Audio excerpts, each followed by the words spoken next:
Servant leadership. You've probably heard that term 100 times, right? In business meetings, leadership seminars. It sounds great, a leader who serves their team. But what if the idea we all think we know is really just the tip of the iceberg? What if its real story is way older and honestly, way more profound than we've been led to believe? Okay, so let's get into it. The modern conversation about servant leadership, well, it pretty much always starts right here, with Robert K. Greenleaf and his huge 1970 essay, The Servant as Leader. He's the guy who really popularized the phrase, who brought it into the mainstream business world. And his core idea? It was that a leader's main job should be focusing on the growth and well-being of their people and the communities they belong to. And it's from Greenleaf's work that we get these principles that kind of define the whole thing today, putting service first, listening with real empathy, and being totally committed to the growth of your team. It's these ideas, humility, empowerment, building real relationships, that are such a big contrast to those older top-down leadership models. This is the version most of us know. But this is where our story takes a really interesting turn.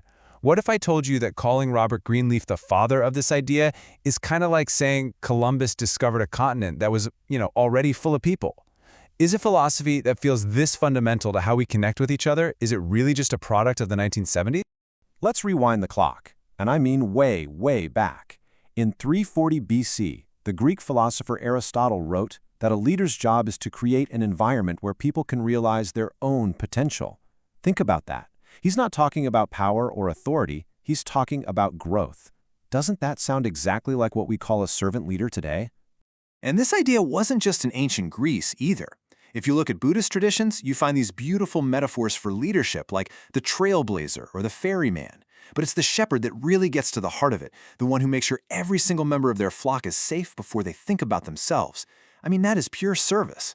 And maybe the most direct, most ancient link comes from Jesus of Nazareth, almost 2,000 years ago. It really doesn't get much clearer than this. He directly connects greatness, not with being in charge, but with being a servant. This isn't just some leadership tip. It's a core belief of a major world religion, and it predates our modern business books by millennia. So, when you place Greenleaf on this timeline, you really get a sense of the scale we're talking about.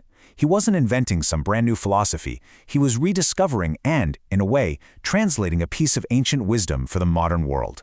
It just shows you this incredible gap of over 2,000 years between these foundational ideas and when they became popular in business. Let's just put them side by side for a second so you can see how direct this connection is. On one side, you have the modern idea of commitment to growth, and on the other, Aristotle's ancient wisdom about creating an environment to realize potential.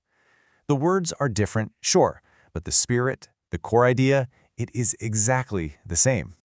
So here's the big takeaway. We really need to reframe how we think about this.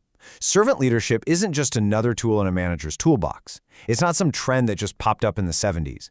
It is an enduring philosophy about how human beings can best lead and care for each other, and it has been echoing through history for thousands of years. And ultimately, this is what it all boils down to. It doesn't matter if you're reading Aristotle or ancient Buddhist texts or the latest leadership book. The message is incredibly consistent. When a leader's #1 motivation is to serve the best interests of their people, the positive impact just ripples outward. It benefits the team, for sure, but it also benefits the entire world. Which really leaves us with a final thought to chew on. After seeing just how deep the roots of this idea go, we have to ask ourselves, what does leadership truly mean? Is it about the title, the power, and the authority of being in charge? Or is it found in the humble, powerful, and truly timeless act of serving those who are in your charge?